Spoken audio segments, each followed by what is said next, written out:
எதிர்கட்சி எல்லாம் திக்குமுக்காடுகின்றன. குறிப்பாக பாரதிய ஜனதா கட்சி, RSS உடைய சங் பரிவார் பதில் சொல்ல முடியவில்லை.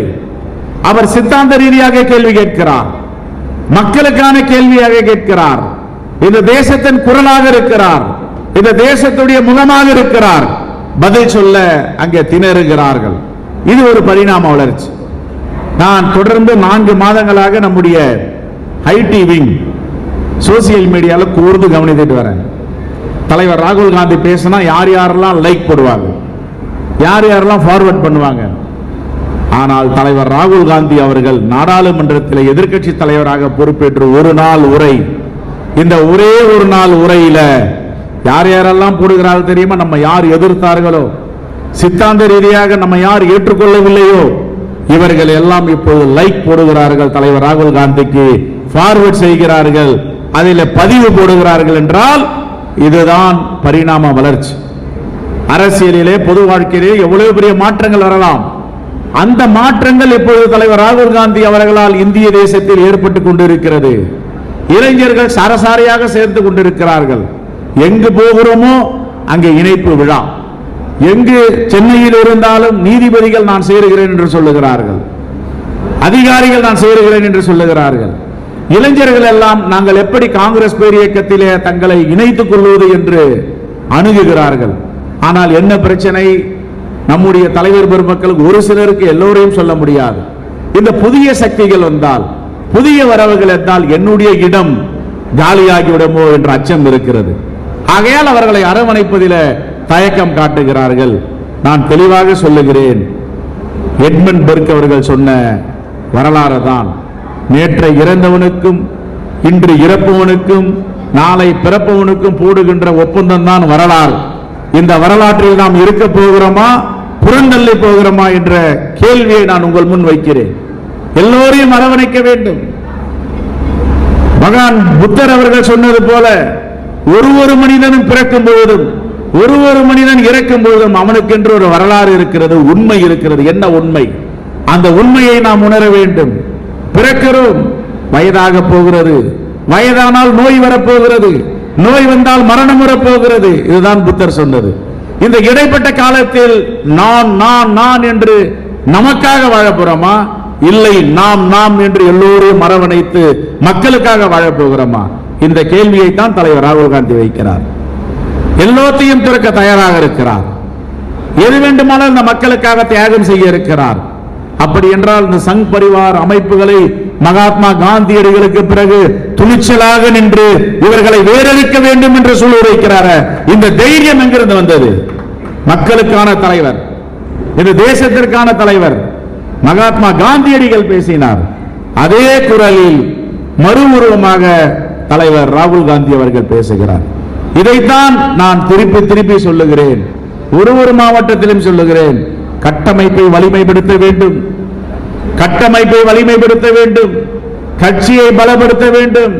கட்சியை பலப்படுத்தினால், கட்டமைப்பை வலிமைப்படுத்தினால் தான் உங்களுக்கு மரியாதை, எங்களுக்கு மரியாதை, நம்முடைய இயக்கத்திற்கு மரியாதை. கட்டமைப்பை பலப்படுத்தாமல் நமக்குள்ள கருத்து வேறுபாடுகள் வைத்துக் கொண்டு இதையே காலை முதல் இரவாக பேசிக் கொண்டிருந்தால் கட்டமைப்பு பலம் பெறாது. இதில் தெளிவாக இருங்கள். திருச்சியில் நாம் மேயர் பதவியில் இருந்தோம். நமக்கென்று ஒரு மேயர் இருந்தது. இன்றைக்கு ஏன் மேயர் இல்லை? நமக்கு நாமே சுய பரிசோதனை செய்து கொள்ள வேண்டும். 10-15 ஆண்டுகளுக்கு முன்பு மேயராக திருச்சியில நாம் பெற்றோம். இன்று மாமன்ற உறுப்பினர்கள், கவுன்சிலர்கள் இருக்கிறோம். இதற்காக இன்று மேயர் பதவியை நாம் பெற முடியவில்லை. எங்கே பிழை இருக்கிறது? எங்கே தவறு ஏற்பட்டு இருக்கிறது? நமக்குள்ளான தவறா, சித்தாந்தத்தின் அடிப்படையிலான தவறா, இல்ல தலைமையின் தவறா? இந்த தவறை நான் யார் செய்திருந்தாலும் தவறுதான். அதை உங்களிடமே விட்டு விடுகிறேன். கடந்த காலம் கடந்ததாக இருக்கட்டும், வரும் காலம் நல்ல வகையாக இருக்கட்டும். ஆகவே நாம் எல்லோரும் ஒன்றிணைந்து கட்சியை நாம் வலிமைப்படுத்த வேண்டும். தலைவர் ராகுல் காந்தி அவர்கள் நடைபயணம் மேற்கொண்டார். திருப்பெரும்புதூரில் அவருடைய தந்தை நினைவகத்தில் பிரார்த்தனை செய்துவிட்டு கன்னியாகுமரியிலிருந்து காஷ்மீர் நடந்தார். அவர் எங்கெங்கெல்லாம் நடந்தாரோ அந்த இடத்திலெல்லாம் மிகப்பெரிய வெற்றி வாய்ப்பை இந்தியா கூட்டணி பெற்றிருக்கிறது. மணிப்பூரிலிருந்து மகாராஷ்டிராவிற்கு பயணம் மேற்கொண்டார். அந்த பயணமும் வெற்றி பயணமாக மணிப்பூரில் 2 தொகுதியும் நம்முடைய இந்தியா கூட்டணி வெற்றி பெற்றிருக்கிறது. இப்பொழுது 12 இடைத்தேர்தல் நடந்தது. கடந்த வாரம் தேர்தல் முடிவுகள் வந்தன. 12 இடைத்தேர்தலில் இந்தியா கூட்டணி 10 இடங்களை பிடித்திருக்கிறது. ஏற்கனவே உத்தரப்பிரதேசத்தில் அயோத்தி கோவில் எதற்காக அவசரமாக மோடி கட்டினாரோ, இந்து மக்களை அவருடைய வாக்குகளை பெற வேண்டும், ராமர் கோவிலை கட்டிய புனிதர் என்ற பட்டத்தை பெற வேண்டும் என்று அவசரமாக கட்டினார். பூரி சங்கராச்சாரியார் வரமாட்டேன், இது ஆகம விதிகளுக்கு எதிரானது என்று சொன்னார். அதானியும் அம்பானியும் முன்வரிசையில் இருந்தார்கள். அந்த ஊர் மக்களை அழைக்கவில்லை, புறந்தள்ளப்பட்டார்கள் எல்லோரையும். ஆனால் ராமர் கடைசியில் யார் பக்கம் நின்றார்? மோடி பக்கம் நிற்கவில்லை, தலைவர் ராகுல் காந்தி பக்கம் நின்றார். இந்தியா கூட்டணியின் வேட்பாளராக நின்ற ஒரு தலித் வாலிபர் அயோத்தியில் நிற்க வைக்கப்படுகிறார். தொகுதி அது ரிசர்வ் தொகுதி இல்லை. ஆனால் ரிசர்வ் தொகுதியில் இல்லாத ஒரு தலித்தை அயோத்தியில ராமர் பார்த்துக் கொள்வார் என்று நிற்க வைத்தார்கள். இந்தியா கூட்டணி வேட்பாளர் வெற்றி பெற்றார். ராமர் நம்மோடு தான் இருக்கிறார், அவர்களோடு இல்லை. இப்பொழுது உத்தரகாண்டில் மிகவும் பிரசித்தி பெற்ற ஒரு தொகுதி இருக்கிறது. அங்கு இருக்கின்ற கடவுளை, இறைவனை எல்லோரும் வழிபட போகிறார்கள். அந்த தொகுதியிலும் நம்முடைய இந்தியா கூட்டணி வெற்றி பெறுகிறது. அப்ப எந்த கடவுளும் அவர்கள் பக்கம் இல்லை. கடவுளுக்கு தெரியும், ஏமாற்றுக்காரர்கள் பக்கம் இறைவன் ஒருபோதும் இருக்க மாட்டார். இந்த மக்களுக்காக இருக்கும் தலைவர்கள் பக்கம் தான் இருப்பார் என்று இந்த முடிவுகள் காட்டுகின்றன. அதே போன்று காங்கிரஸ் பேர் இயக்கம் வலிமை பெற்றால் இந்தியா கூட்டணி வலிமை பெறும். இந்தியா கூட்டணி வலிமை பெற்றால் இந்த தேசம் வலிமை பெறும். பெருந்தலைவர் காமராஜருடைய கனவை நனவாக்க வேண்டும். பெருந்தலைவர் காமராஜர் போட்ட திட்டங்கள் இன்னும் சாட்சியாக நின்று கொண்டிருக்கிறன. ஆவடிக்கு போனால் டேங்க் ஃபேக்டரி, திருச்சிக்கு வந்தால் பெல் தொழிற்சாலை, கடலூருக்கு போனால் நெய்வேலி, தென் மாவட்டங்களிலே போனால் அங்கே நீர்த்தேக்கங்கள், இப்படி மகத்தான திட்டங்களை தமிழ்நாட்டுக்கு கொடுத்தவர் பெருந்தலைவர் காமராஜர் அவர்கள். அவருடைய ஆட்சியை தான் பொற்கால ஆட்சி என்று சொல்லுகிறோம். ஆகவே தான் ஒரு தலைவர் பெருமக்களும் தோழர்களும் நாம் உள்வாங்கிய வேண்டியது, பெருந்தலைவர் காமராஜர் ஆட்சியை தமிழ்நாட்டிற்கு நீங்கள் எல்லாம் கொடுக்க வேண்டும் என்றால் நமக்குள் ஒற்றுமை இருக்க வேண்டும். காலையில் ஒரு 500 பேர்கிட்ட என்கிட்ட ஹோட்டல்ல சந்திச்சாங்க. எல்லாம் நம்முடைய காங்கிரஸ் தோழர்கள். ஒருபோதும் காங்கிரஸை விட்டு போக மாட்டோம், கருத்து வேறுபாடு இருக்கிறது என்றார்கள். அவர்களுக்கெல்லாம் சொல்லிக் கொள்ளுகிறேன், நீங்கள் எல்லாம் சின்ன விஷயங்களுக்காக, சிறிய பிரச்சனைகளுக்காக எதிரும் புதிராமாக இருப்பதை தவிர்த்து விடுங்கள்.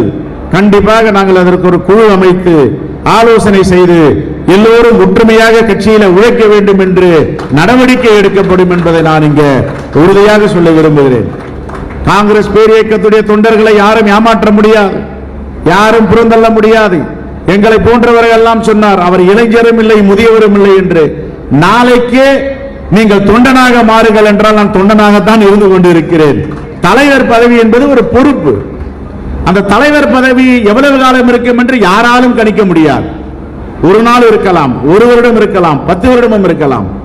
ஆனால் இந்த மக்களோட மக்களாக தொண்டராக நாம் இருக்கிறோமே, தோழர்களாக இருக்கிறோமே, அதுதான் மிகப்பெரிய பதவி. அந்த பதவிக்கு நிகரான பதவி இந்த தலைவர் பதவி என்பது கிடையாது என்பதை நான் இங்கே பதிவு செய்ய விரும்புகிறேன். இது ஒரு பொறுப்பு கொடுத்திருக்கிறார்கள், இந்த பொறுப்பை திறம்பட செய்ய வேண்டும் என்று. தலைவர் ராகுல் காந்தி அவர்கள் காலை முதல் இரவு வரை ஓடிக்கொண்டே இருக்கிறார், மக்களை சந்தித்துக் கொண்டே இருக்கிறார். அதை நான் பார்க்கிறேன்.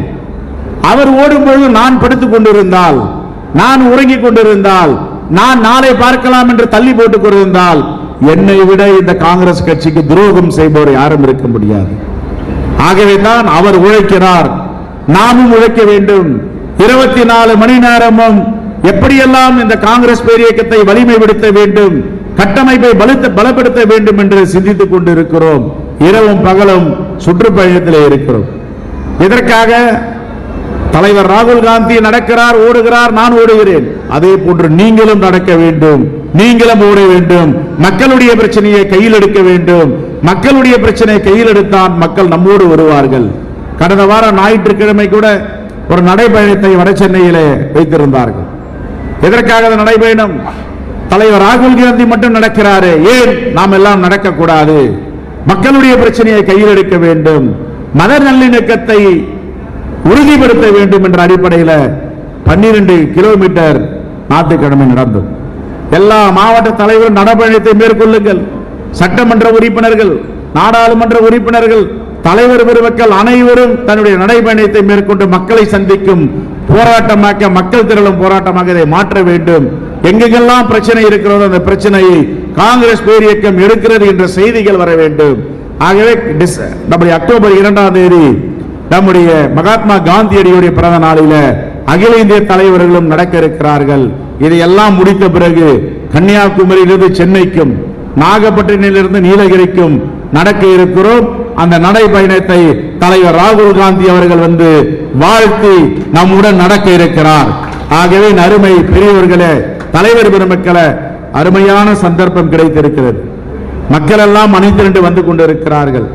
இவர்களை நீங்கள் உடனே அரவணைக்க வேண்டும், அணி சேர்க்க வேண்டும், கட்டமைப்பை வலிமைப்படுத்த வேண்டும், பலப்படுத்த வேண்டும். திருச்சி என்பது காங்கிரசின் இதயமாக இருந்து கொண்டிருக்கிறது என்பதில் எந்த மாற்று கருத்தும் இருக்க முடியாது என்று சொல்லி மீண்டும் ஒரு முறை உங்களை சந்திக்க வருகிறேன். யாராவது என்னை சந்திக்க வேண்டும் என்றால் இங்கு அறையிலே உட்கார்ந்திருப்பேன். பிரச்சனைகள் இருந்தால் சொல்லலாம், தனியாக பேச வேண்டும் என்றால் பேசலாம். தயவு கூர்ந்து ஒருவர் மீது ஒருவர், நம்முடைய சகோதரர், நம்முடைய தலைவர் பெருமக்கள், நேற்றோடு நடந்தது நடந்தையாக இருக்கட்டும், இன்று முதல் தலைவர் ராகுல் காந்தியுடைய மனசாட்சியாக நாம் எல்லாம் எல்லாவற்றையும் மறந்து ஒன்றாக அணி திரள்வோம், கட்சியை பலப்படுத்துவோம் என்று சொல்லி விடைபெறுகிறேன். நன்றி, வணக்கம்.